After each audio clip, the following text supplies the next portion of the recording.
China blocks U.S. sanctions as Iran continues to send its oil to Asia. Hezbollah steps up its drone war on Israeli forces using tactics from the Ukraine battlefront. And the war claims an aviation casualty. Struggling Spirit Airlines collapses amid escalating jet fuel costs. Here are the latest developments in the war on Iran. So China's view is that we need to open the Strait of Hormuz as quickly as possible, and that actually applies to both sides. China's Ministry of Commerce has issued an injunction to block U.S. sanctions after the Trump administration targeted 5 of its refineries, accused of buying oil from Iran. The blocking statute requires its companies not to comply with U.S. sanctions, which Beijing denounced as long-arm jurisdiction. This comes amid reports that some Iranian tankers are still reaching their destinations. A supertanker flying under the flag of Iran was spotted near Indonesia on Sunday by the website marinetraffic.com.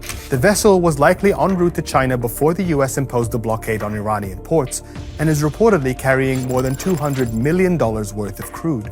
Turn your ship around. Evacuate your engine room immediately. We took over the ship. We took over the cargo, took over the oil.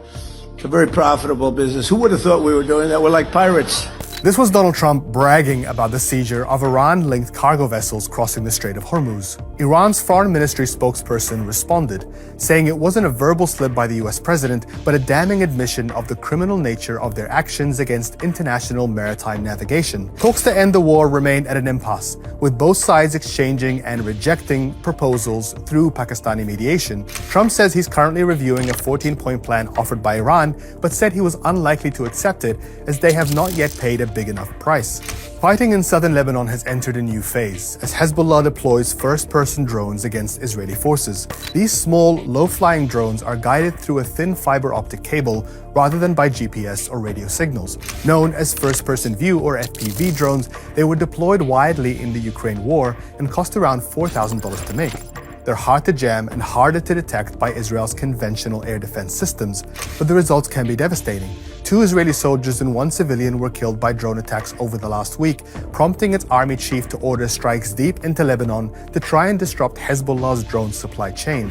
Meanwhile, more than 17,000 people are jobless following the sudden collapse of Spirit Airlines. The budget airline was negotiating a bailout from the White House to help it recover from bankruptcy, but those talks failed on Saturday, and the company announced it was canceling all flights and going into liquidation. The price of jet fuel, which has doubled since the war on Iran began in February, was cited as a major factor. That's it from me today.